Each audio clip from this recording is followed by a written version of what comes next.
Bien, vayan buscando Primera Tesalonicense, así lo tienen abierto ahí, ¿ya lo tenés? Me parece bien. Bien, me parece bien. Bien, ¿estamos? ¿Todos tienen ahí ya abierto el libro de Tesalonicense? Bien, Lichi hace rato, pero bueno, hay algunos que están buscando todavía. ¡Aguantá! Bien, empezamos. La clase pasada, el profe Tommy había dicho que Pablo habría escrito una ¿qué? Una carta. ¿A qué libro o a quién? En Galacia, a los Gálatas, ¿sí?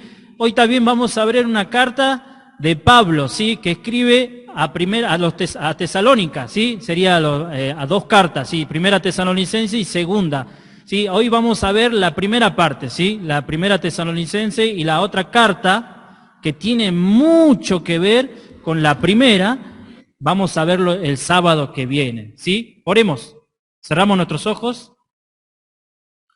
Gracias a Dios por este momento que tú nos permites, Señor, cantarte, alabarte y sobre todo, Señor, orar, pedirte, Señor, cosas seguramente que pasan en nuestra casa, en nuestro corazón, pero también agradecerte, Señor, por lo que tú nos das día tras día. Te pedimos, Señor, que nos podamos concentrar en esta parte, Señor, a leer tu palabra y, Señor, a poder atesorarla en nuestro corazón y poder aprender un poquito más cada día de ti. Ayúdanos a ponerlos en práctica y te damos la mucha gracia en el nombre del Señor Jesús.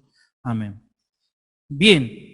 Pablo acá escribe una carta a Primera Tesalónica y acá podemos ver un mapa, ¿sí? Ahí podemos ver, ahí si ven la flechita, está apuntando a Tesalónica y podemos ver que este es su segundo viaje misionero, ¿sí? Dice que Pablo sale de Filipo, sale un poco maltratado, un poco allí burlado por seguir a Jesús y sale de Filipo y se va hacia Tesalónica, ¿sí? Donde allí por primera vez se va a formar las primeras comunidades de la iglesia allí en Tesalónica.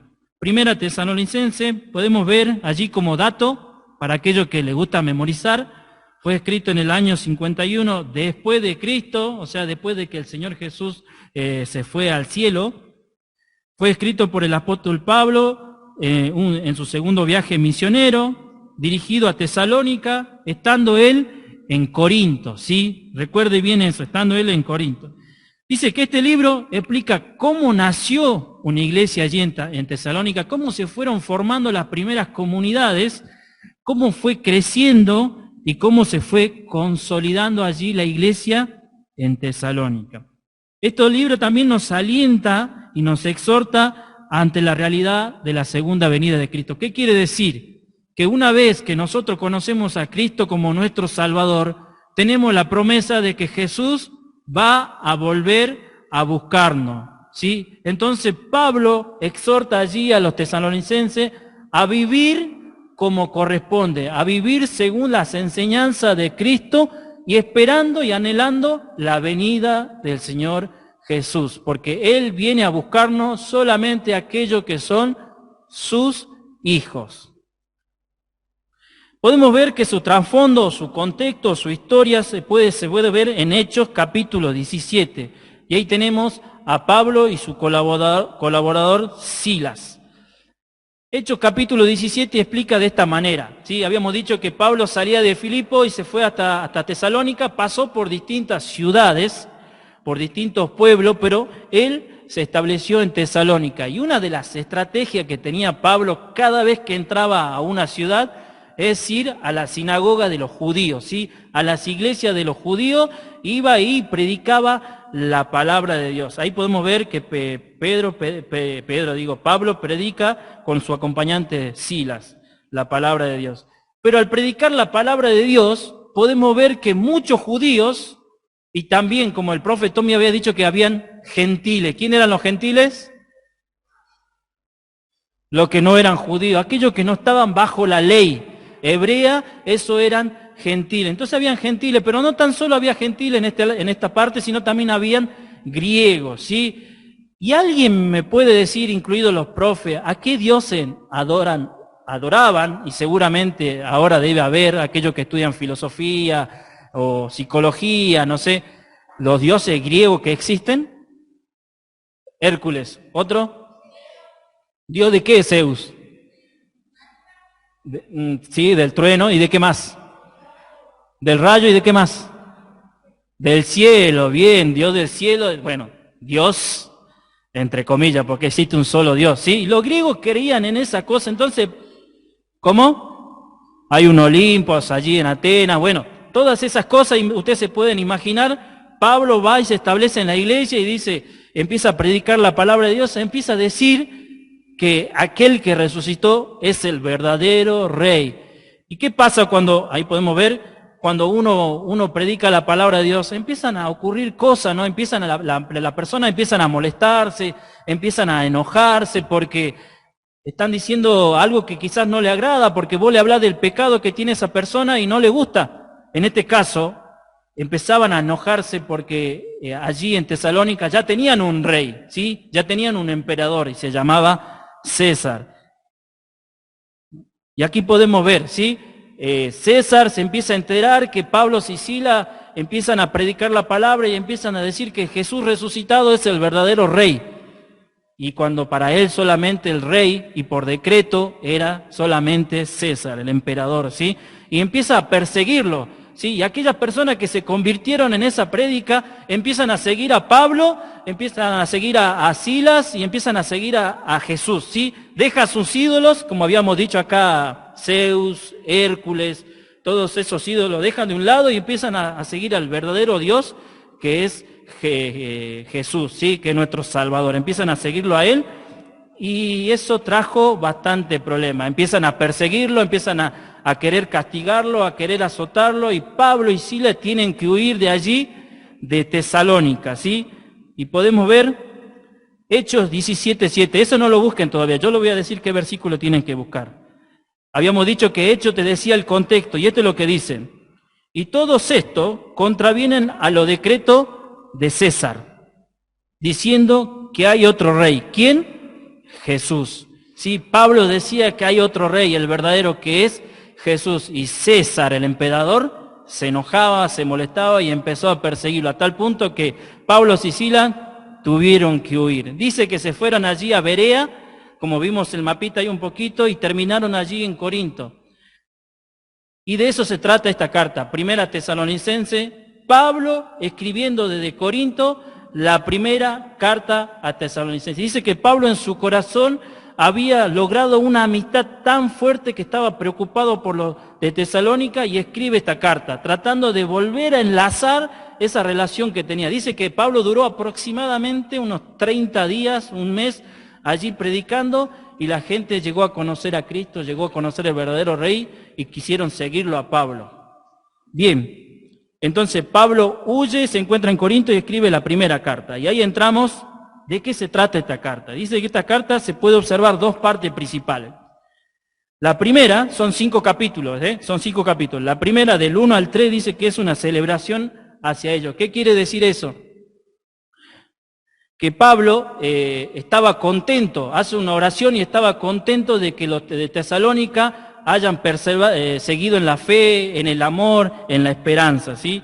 El segundo es un reto a seguir creciendo como seguidores de Jesús, teniendo en cuenta que Jesús va a volver. Te pregunto, ¿tú crees que Jesús va a volver?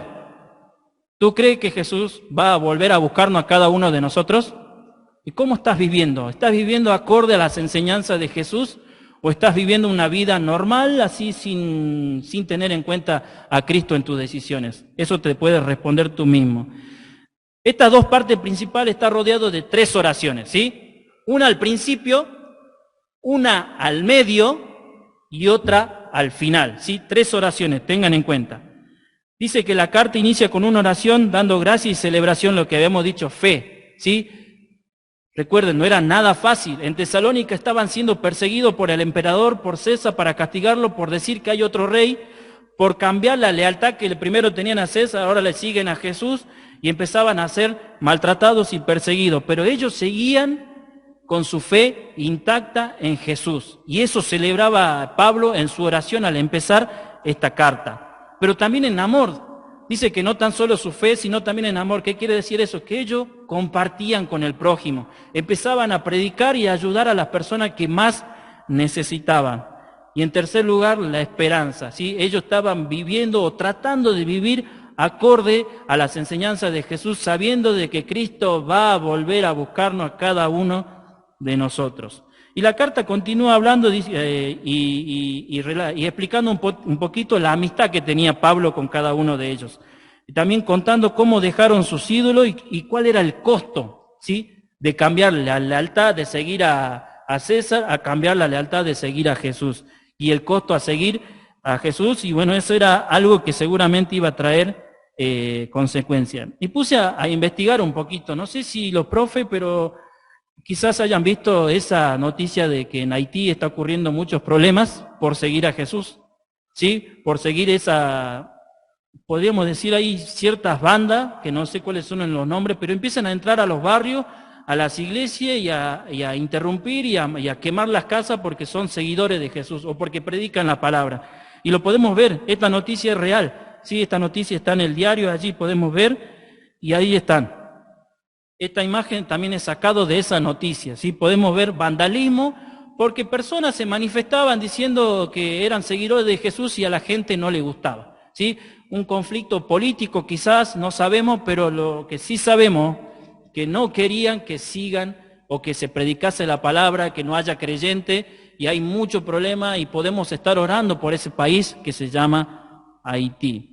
En tercer lugar, podemos ver que Pablo nos recuerda sobre las relaciones saludables, sobre el servicio humilde y amoroso. ¿Qué quiere decir esto?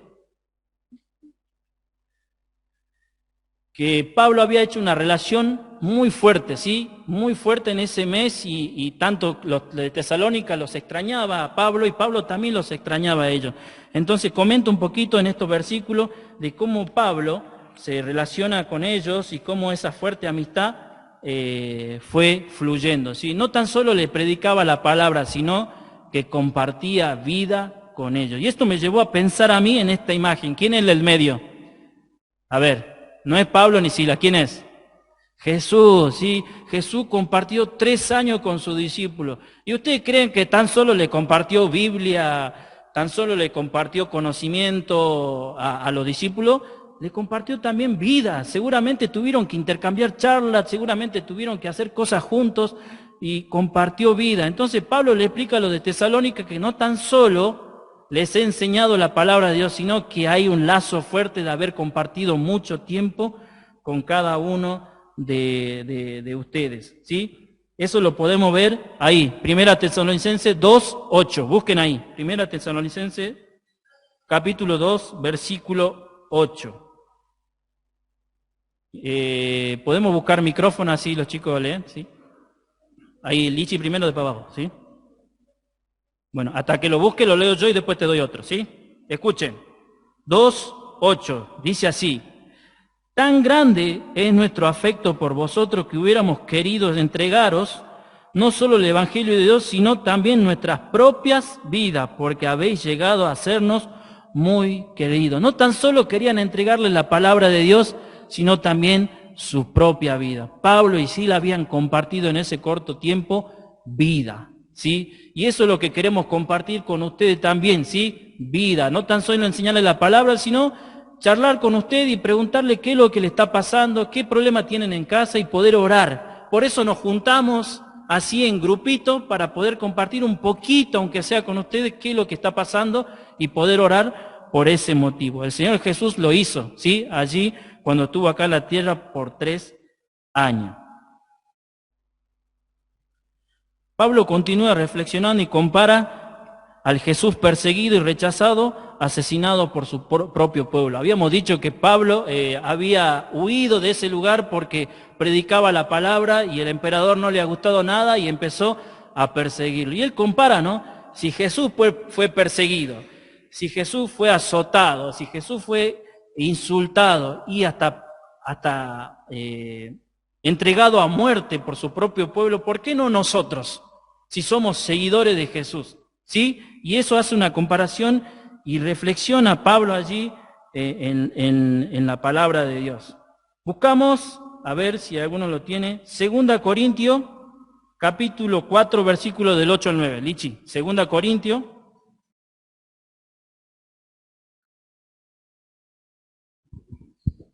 capítulo 4.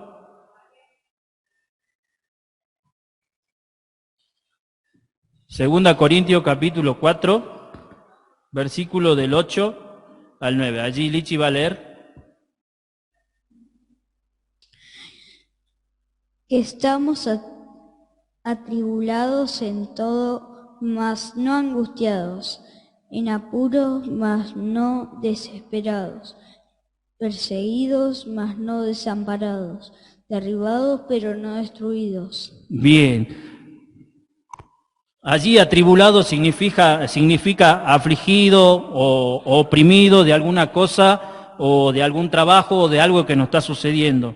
Y allí nos dice la palabra de Dios que estamos atribulados, estamos afligidos en todo, pero no angustiados, porque tenemos a Cristo en nuestra vida. Estamos en apuro, pero no desesperados, perseguidos, pero no desamparados, porque tenemos a Cristo quien nos representa y quien nos defiende. Estamos derribados, pero no destruidos, ¿sí? Y eso es lo que se acuerda Pablo seguramente cuando el emperador lo empieza a seguir, ¿no? Que tiene a Cristo de su lado.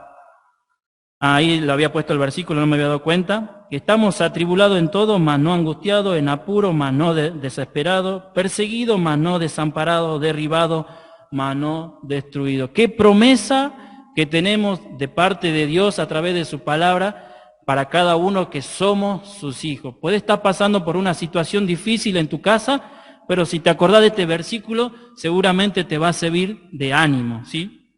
Seguimos. Pablo comparte su angustia y envía a Timoteo. Recuerden que Pablo estaba allí en Corinto, ya se había huido del emperador César y estaba angustiado de la forma que él se fue.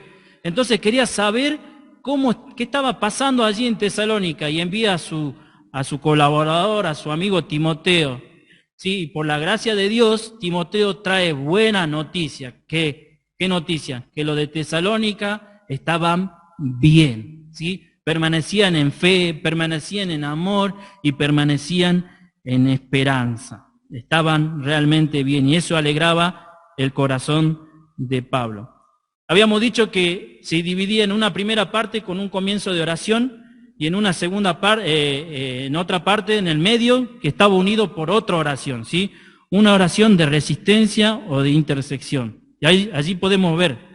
Pablo ora, dice, para que Dios haga crecer en amor a lo de Tesalónica, para que fortalezca el compromiso por la santidad. La palabra de Dios dice, sed santo porque yo soy santo, y también con la esperanza futura, que vivan con las enseñanzas de la palabra de Dios, acorde a las enseñanzas de Jesús, para que esperen la venida de Cristo. En segundo lugar, Pablo los desafía y alienta a que vivan una vida conforme a las enseñanzas de Jesús, lo que dijimos recién, ¿sí? Sabiendo que Cristo vuelve pronto. Vamos a la siguiente. Pablo instruye a ser ejemplo y a compartir con el prójimo. Vamos a ver qué puse ahí. Bien, yo te pregunto, ¿sos ejemplo en tu casa? ¿Sos ejemplo en el colegio? ¿Sos ejemplo en la calle? ¿A quién juega torneo de fútbol acá? ¿Quién juega campeonato? ¿Sos ejemplo allí en el torneo? ¿Pueden ver los chicos que sos distinto o te hierve la sangre cuando empezás a jugar un partido de fútbol? Hasta lo más grande, ¿no? Yo me incluyo. Cuando voy a jugar, muchas veces sale el verdadero ese que está ahí, el indio de adentro, y a querer hacer lo que no se debe hacer, y la gente está mirando, ¿sí? Vamos a buscar allí, Bauti, 1 Timoteo 4:12. A ver. 1 Timoteo 4:12 y después pasamos a este grupo, así puedan leer también.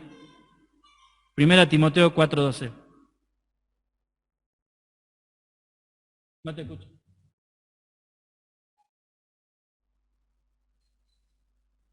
Hola, hola.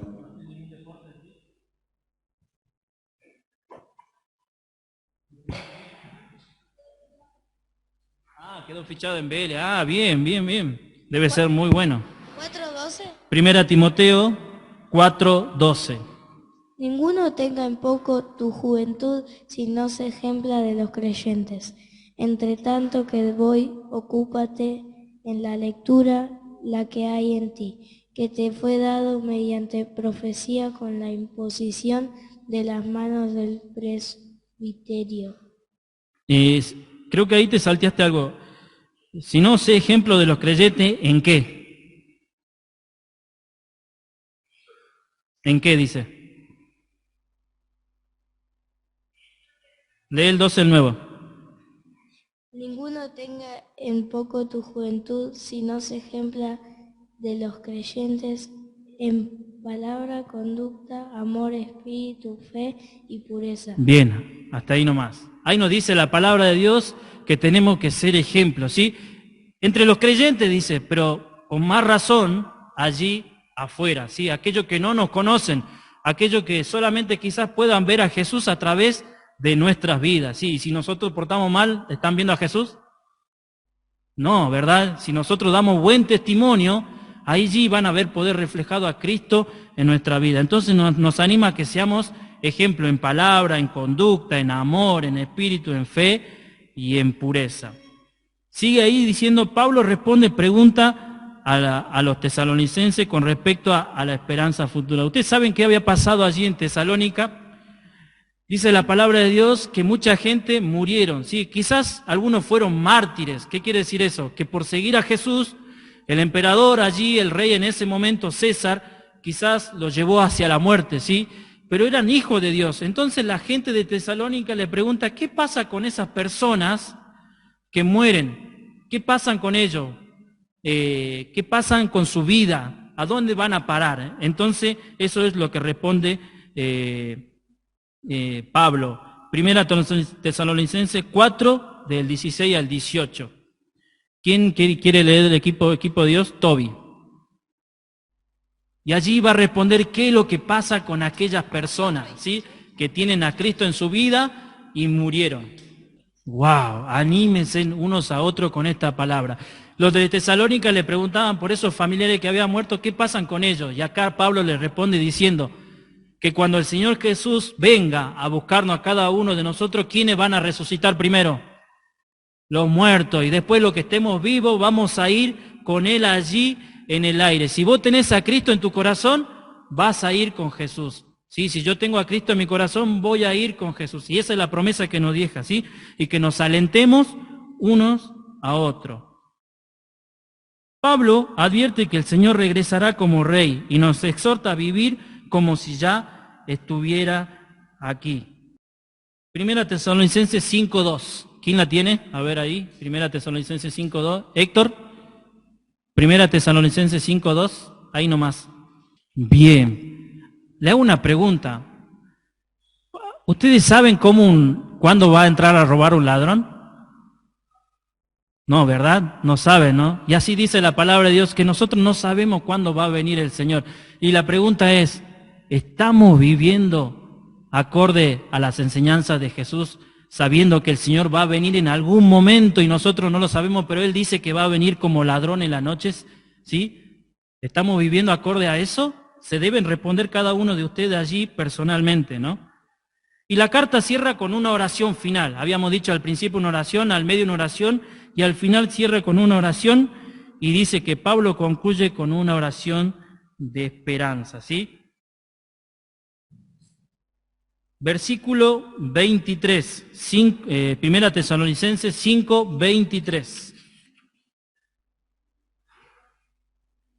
¿Lo tenés? ¿Quién lo tiene allí? Allí, Palo.